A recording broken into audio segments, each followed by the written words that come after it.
அஸ்ஸலாமு அலைக்கும் வரஹ்மத்துல்லாஹி தஆலா வரகாத்துஹு. அல்ஹம்துலில்லாஹ். நாம் ஈதுல் அல்ஹா என்று சொல்லக்கூடிய இந்த பக்ரீத்துடைய பெருநாளை நாம் அடையப் போகிறோம். அந்த நாளில் நாம் செய்யக்கூடிய வணக்கங்களில் தொழுகை, ஈதுடைய தொழுகை என்று ஒன்று இருக்கிறது அல்லவா? வாஜிபான 2 ரக்காத், அதிகப்படியான 6 தக்பீர்கள். நாம் அந்த தொழுகையை தொழப் போகின்றோம். கிபிலா முன்னோக்கி தொழப் போகின்றோம். இமாம் பின்பற்றி தொழப் போகின்றோம். தொழுகையுடைய முறை நாம் தெரிந்து கொள்வோமா? அதிகப்படியான 6 தக்பீர்கள் சொன்னோம் அல்லவா?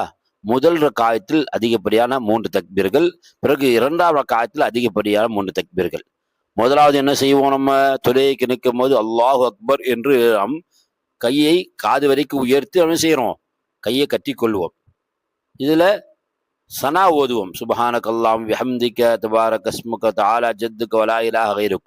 இந்த தக்பீர் இருக்கிறது தக்பீர் தஹரீமா. பிறகு அதிகப்படியான 3 தக்பீர்கள் சொல்றோம். அல்லாஹு அக்பர், கையை காது வரைக்கும் உயர்த்தி தொங்குவிட வேண்டும். பிறகு 3வது அல்லாஹு அக்பர், கையை காது வரைக்கும் தூக்கி தொங்க விடணும். பிறகு அல்லாஹு அக்பர், கையை காது வரைக்கும் தூக்கி தொங்குவிட வேண்டும். 3வது தக்பீரில் கையை காது வரைக்கும் உயர்த்தி தொங்க விடாமல் கட்டி கொள்ள வேண்டும். அப்ப என்ன செஞ்சிருக்கிறோம்? ஃபர்ஸ்ட் தக்பீர் தஹரீமா சொல்லி சனா ஓதிடுவோம். இப்போ அதிகப்படியான 3 தக்பீர்களில் முதல் 2 தக்பீரை காது வரைக்கும் உயர்த்தி தொங்க விட்டுட்டு 3வது தக்பீர் செய்யறோம், காது வரைக்கும் உயர்த்தி என்ன செய்வோம்? கையை கட்டி கொள்ள வேண்டும்.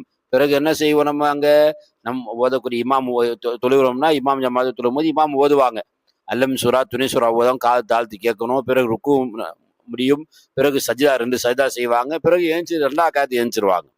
2வது ரக்காயத்தில் இமாம் எழுந்த பிறகு அல்ஹம்து சூரா துணை சூரா ஓதுவார். ஓதி முடித்து ருக்குவுக்கு போறதுக்கு முன்னதாக அதிகப்படியான 3 தக்பீர்கள், அல்லாஹு அக்பர் அல்லாஹு அக்பர் அல்லாஹு அக்பர் என்று காது வரை உயர்த்தி கையை கீழே தொங்கிட வேண்டும் 3 தடவையிலும். 4வது தடவை அல்லாஹ் அக்பர் என்று சொல்ல மட்டும் செய்ய வேண்டும். கைகளை உயர்த்தக்கூடாது.